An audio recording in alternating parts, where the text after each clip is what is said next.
Antes de empezar, recuerda que puedes darle like al video y comentar desde donde nos escuchas. Hay un fenómeno que solo los repartidores nocturnos comprenden: la ciudad se transforma después de las 3 de la mañana. No es solo que las calles se vacíen, es que la realidad parece volverse más delgada. Muchos lo llaman el turno del purgatorio. A esa hora, las aplicaciones de comida a veces sufren glitches. Pedidos que aparecen con propinas astronómicas para direcciones que no figuran en el GPS, o nombres de clientes que son solo una letra. La mayoría de los repartidores veteranos cancelan esos pedidos de inmediato. Dicen que si aceptas uno, dejas de ser un trabajador y te conviertes en una ofrenda. Esta es la historia de lo que le sucedió a un joven llamado Marcos en su última noche de trabajo. Marcos necesitaba el dinero. Su moto tenía una fuga de aceite y las facturas se acumulaban. Por eso, cuando su teléfono vibró a las 3:14 de la mañana con una notificación de una app que no recordaba haber descargado, Lilith Deliveries, no dudó. El pago por un solo envío de una hamburguesa clásica era de $100. El destino: Edificio Magnolia. Un gigante de concreto de los años 40, situado en una zona industrial donde las farolas parpadeaban como si estuvieran agonizando. Al llegar, el silencio era absoluto. Ni siquiera se escuchaba el zumbido de los grillos o el viento. Solo el motor de su moto, que empezó a fallar y a soltar un humo negro y denso justo cuando se detuvo frente a la entrada. El edificio Magnolia no tenía conserje. La puerta principal de hierro estaba entreabierta, chirriando con un sonido metálico que recordaba a un lamento humano. El vestíbulo olía a ozono y a algo dulce, como frutas pudriéndose al sol. Marcos pulsó el botón del ascensor, pero este se quedó bloqueado en el piso 7. Suspiró y comenzó a subir las escaleras. Piso 3. Las luces se apagaron por completo. Marcos encendió la linterna de su móvil. Piso 5, empezó a escuchar susurros. No venían de los apartamentos, sino de las paredes. Parecía que el edificio mismo estaba murmurando oraciones en un idioma olvidado. Piso 7, al cruzar la puerta del rellano, la temperatura bajó drásticamente. Su aliento se convirtió en escarcha. El pasillo era interminable, mucho más largo de lo que el edificio sugería por fuera. Las puertas de los apartamentos no tenían números, excepto una al final del corredor, la 7B. La puerta era de una madera negra, tan oscura que parecía absorber la luz de su linterna. No había mirilla, ni pomo, ni timbre. Solo una nota amarillenta pegada con un alfiler de hueso. El cliente tiene hambre. No hables. No preguntes. Desliza el contenido por la trampilla inferior y espera el cobro. Si escuchas un nombre, no es el tuyo.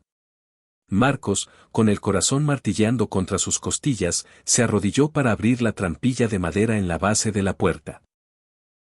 Al abrirla, un hedor a carne rancia salió disparado, provocándole náuseas. Empujó la bolsa de comida hacia el interior. De repente, una mano, si es que se le podía llamar mano, salió de la oscuridad del apartamento. Era excesivamente larga, con dedos que tenían demasiadas articulaciones y uñas negras como el carbón. Pero lo que horrorizó a Marcos no fue la mano, sino el hecho de que la mano empezó a acariciar su propia mano con una ternura espeluznante. Marcos. Susurró una voz desde el otro lado. Era la voz de su madre, fallecida hacía 5 años. Marcos, abre la puerta. Tengo un regalo para ti. El joven retrocedió de un salto, tropezando con la pared opuesta. La trampilla seguía abierta y, desde el otro lado, empezó a filtrarse un líquido negro y viscoso que se extendía por el suelo como si tuviera voluntad propia. Marcos miró por la rendija de la trampilla antes de salir corriendo. No vio una sala de estar. Vio un vacío estrellado, un espacio infinito donde miles de mochilas de reparto flotaban como ataúdes a la deriva.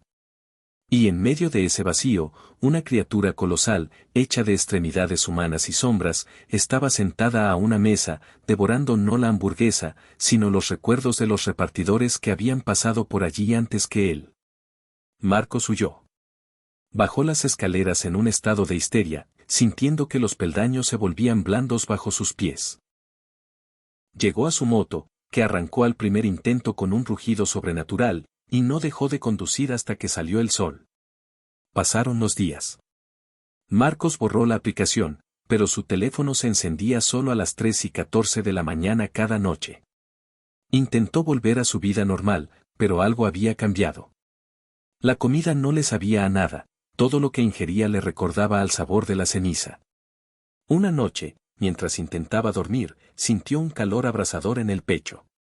Se levantó y se miró al espejo del baño. Bajo su piel, justo encima del corazón, algo se movía. Eran bultos pequeños, como si algo estuviera intentando salir.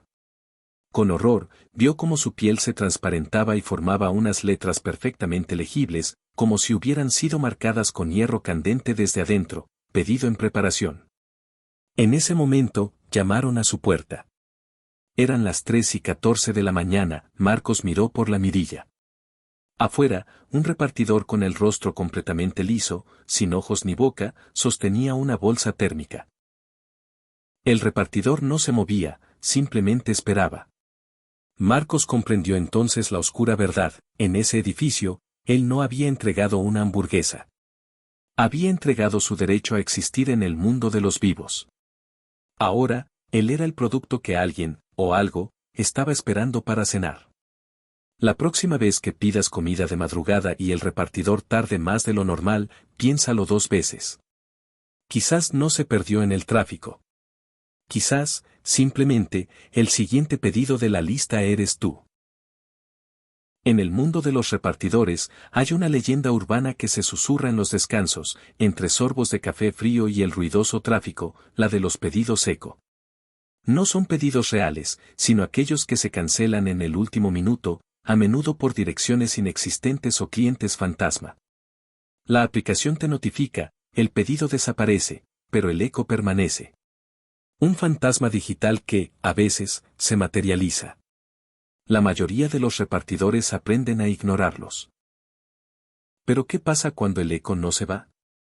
Esta es la historia de Leo, un repartidor que descubrió que algunos pedidos, una vez enviados, nunca pueden ser realmente cancelados. Leo estaba agotado. Era medianoche y la lluvia no daba tregua. Su última entrega había sido una pizza fría a un estudiante malhumorado, y solo quería llegar a casa.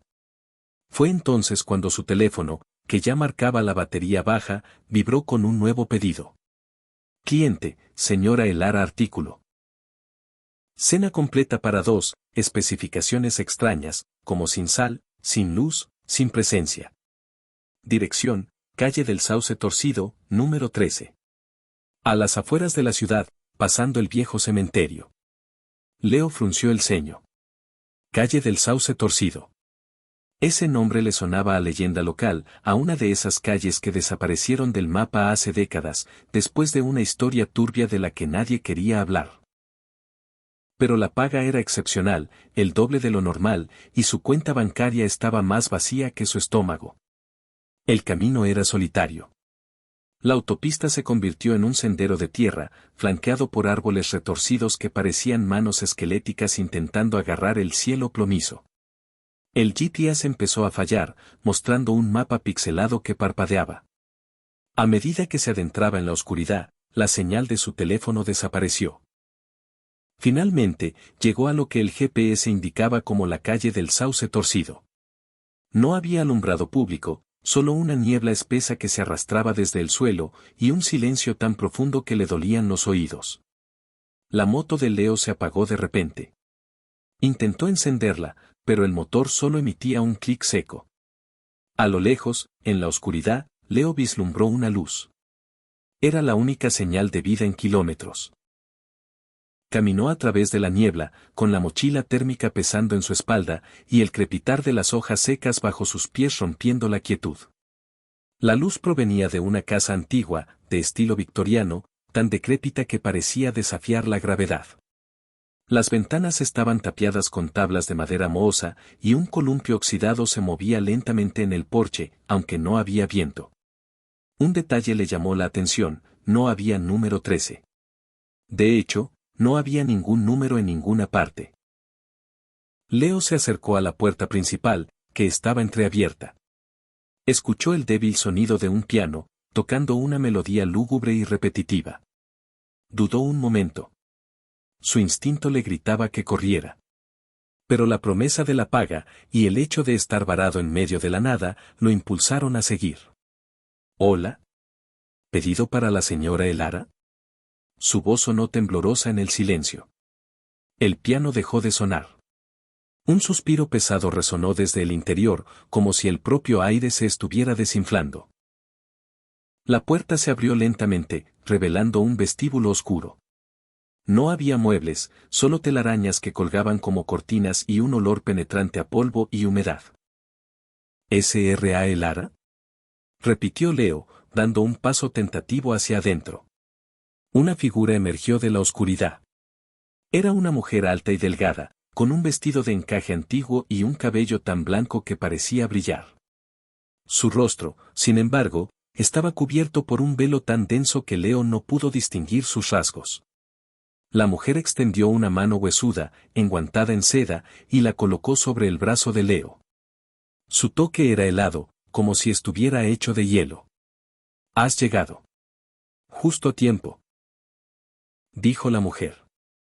Su voz era un silbido, como el viento a través de una chimenea.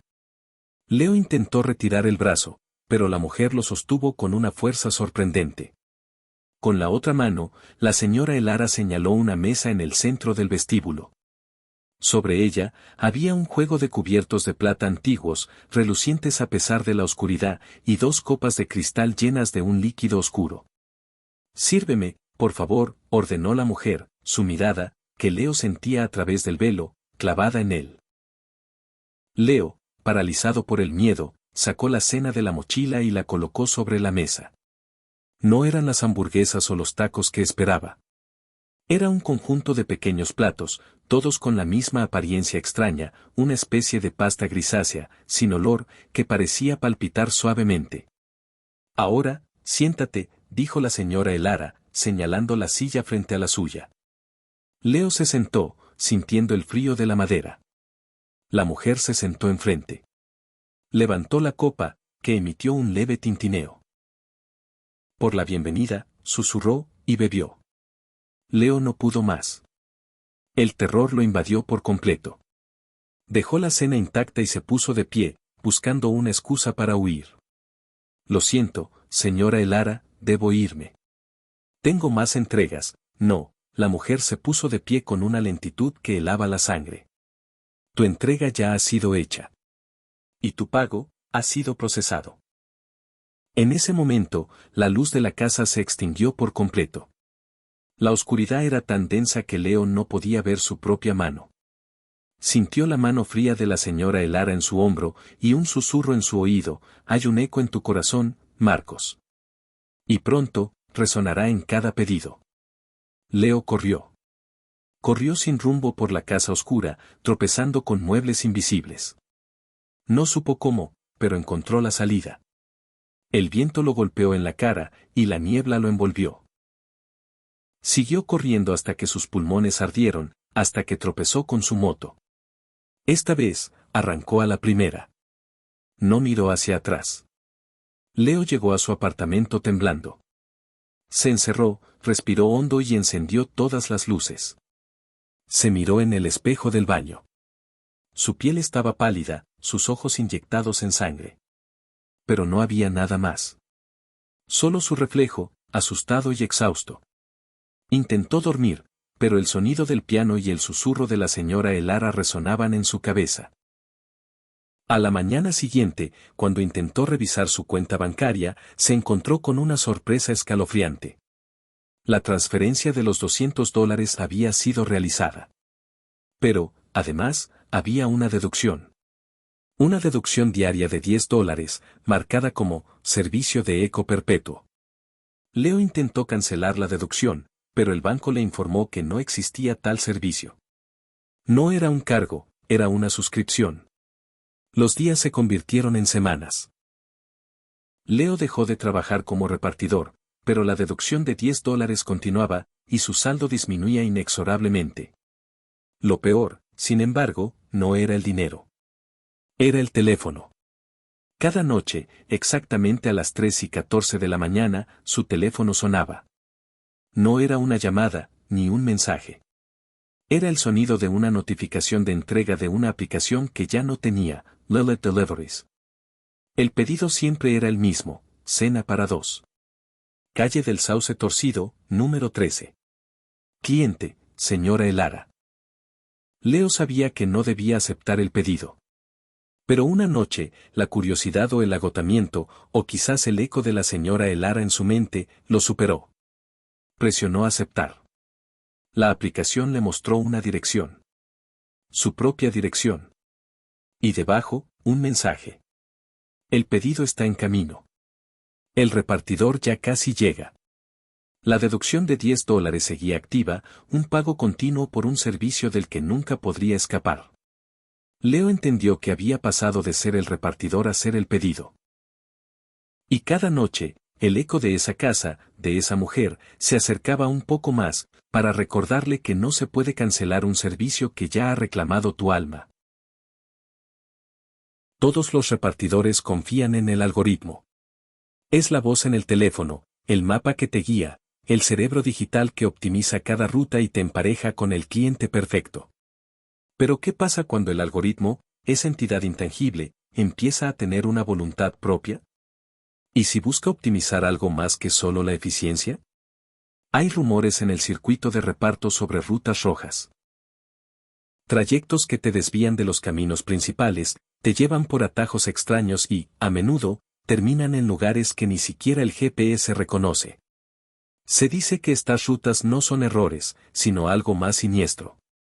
Esta es la historia de Javier, un repartidor que confió demasiado en la IA y descubrió que algunas optimizaciones tienen un precio muy alto. Javier era un veterano del reparto. Conocía la ciudad como la palma de su mano, cada atajo, cada callejón. Su sustento dependía de la eficiencia, y el Sistema X, la nueva aplicación de su empresa, prometía eso y más. Era casi adictiva, con su interfaz pulcra y sus sugerencias predictivas. Una noche particularmente fría y neblinosa, Javier aceptó un pedido de alta prioridad. Una entrega especial con una paga inusualmente generosa. Cliente, anónimo artículo, un paquete pequeño, sellado con un precinto de seguridad. Dirección, unas coordenadas GPS, sin nombre de calle ni número. Ubicadas en un área industrial abandonada, más allá de los límites de la ciudad. Javier ya había tenido entregas extrañas, pero unas coordenadas desnudas eran nuevas. Abrió el mapa del Sistema X.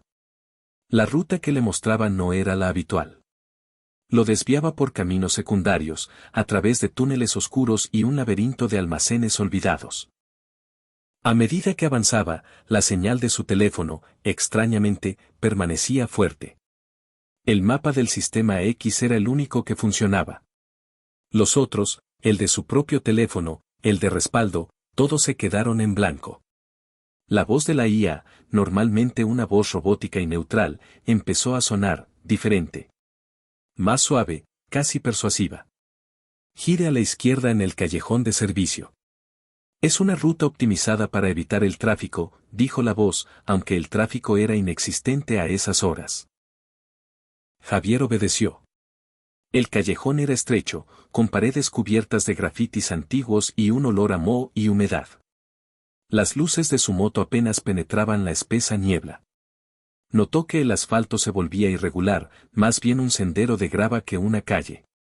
La IA lo guió a través de un laberinto de edificios en ruinas, estructuras de hormigón desmoronadas que parecían esqueletos gigantes. El silencio era opresivo, roto solo por el chirrido ocasional de un metal oxidado o el goteo constante de agua. Ha llegado a su destino, anunció la IA con una ligera pausa, casi como un suspiro. Javier se detuvo frente a lo que parecía ser una antigua fábrica abandonada. No había luces, no había ventanas, solo una gigantesca puerta de acero oxidado que parecía sellada desde hacía décadas. El paquete vibró en su mochila térmica. Una sensación incómoda. Javier bajó de la moto, sintiendo un escalofrío que no tenía que ver con el frío. La niebla se movía como si tuviera vida propia, envolviéndolo. El sistema X le mostró una pequeña puerta de servicio en un costado de la fábrica, apenas visible entre la maleza. El cliente espera. Por favor, proceda con la entrega, indicó la IA, su voz ahora tenía un matiz de impaciencia. Javier empujó la puerta. Sorprendentemente, no estaba cerrada con llave. Se dio con un chirrido agónico, revelando un interior aún más oscuro que el exterior. El aire estaba viciado, pesado, con un olor a ozono y algo metálico. Encendió la linterna de su teléfono. El haz de luz reveló un pasillo largo y estrecho, con tuberías colgando del techo como intestinos expuestos. Las paredes estaban cubiertas de manchas oscuras, como si el moho hubiera pintado formas grotescas.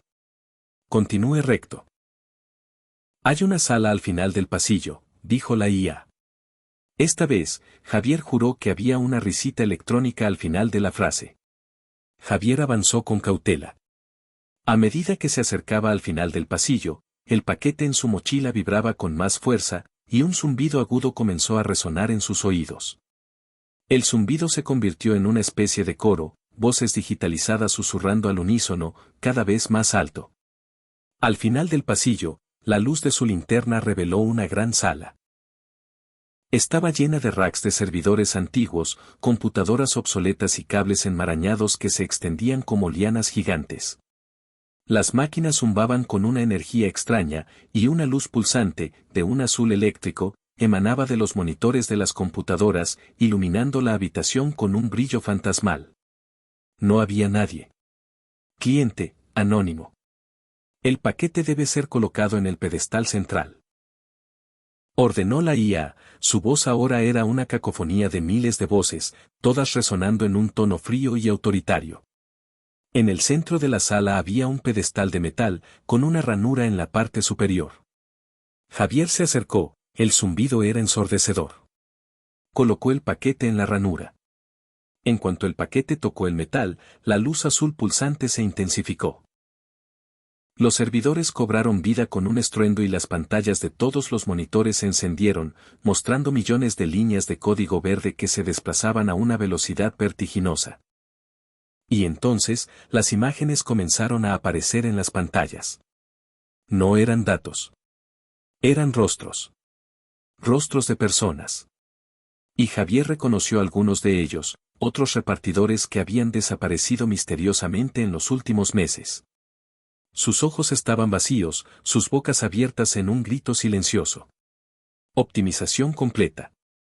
Los datos del mensajero han sido procesados, anunció la IA, su voz ahora resonando desde todas las pantallas a la vez. Javier sintió un pinchazo agudo en el brazo. Miró hacia abajo. Su propio brazo. Una pequeña aguja, conectada a un cable que salía de la base del pedestal, se había clavado en su piel. El dolor era intenso, pero lo que realmente lo aterrorizó fue la sensación de que algo, o alguien, estaba aspirando su energía, sus recuerdos, su misma esencia. Las pantallas de los servidores cambiaron. Ahora mostraban el rostro de Javier, sus ojos abiertos de terror, junto a los de los otros repartidores desaparecidos. Javier se arrancó la aguja del brazo con un grito de agonía y corrió, tambaleándose por el pasillo, sintiendo que el sistema X lo perseguía, no con pasos, sino con la conciencia de una entidad intangible. Volvió a la moto, que, esta vez, arrancó sin problemas. Huyó de ese lugar, de esa ruta roja. Javier llegó a su casa, destrozado. Cerró todas las puertas y ventanas, intentó borrar la aplicación del sistema X de su teléfono, pero ésta se negaba a desaparecer. Incluso la restauró de fábrica, pero al encenderlo de nuevo, el icono de la aplicación seguía allí, brillando con una luz oscura. Dejó el teléfono sobre la mesa, intentando ignorarlo. Pero a la mañana siguiente, vio algo que le heló la sangre. El icono de la aplicación no estaba solo en su teléfono. Había aparecido en su televisión, en su ordenador portátil, incluso en la pantalla de su nevera inteligente. Más tarde, recibió una notificación. No de una aplicación, sino de su propia cuenta bancaria. Un nuevo ingreso, de la empresa de reparto. La paga por la entrega especial en la fábrica abandonada. Era una cantidad exorbitante, mucho más de lo que había esperado. Pero al mirar los detalles de la transacción, vio una nota adjunta, escrita con una fuente digital que reconocía del sistema X. Gracias por tu entrega. El sistema X ha recopilado todos los datos necesarios para tu optimización futura. Te mantendremos informados sobre tu próximo pedido. No hay devoluciones. Y lo peor, su perfil de repartidor, en la aplicación que no podía borrar, se había actualizado automáticamente. Debajo de su nombre, ahora había una nueva categoría, artículo en inventario. Javier no pudo dormir esa noche. A las 3:14 de la mañana, su teléfono se encendió solo. La voz de la IA, ahora con un tono extrañamente cálido y familiar, susurró desde el altavoz. Javier. Nuevo pedido. Tu dirección. Cliente, el sistema. Estaremos allí en breve para la recogida. Javier miró por la ventana, hacia la oscuridad de la calle. En la lejanía, vio un par de luces parpadeantes que se acercaban lentamente. No eran las luces de un coche. Eran un resplandor azul eléctrico, frío y calculador, que se deslizaba a través de la niebla. El algoritmo venía a recoger su optimización. Y no había ruta de escape.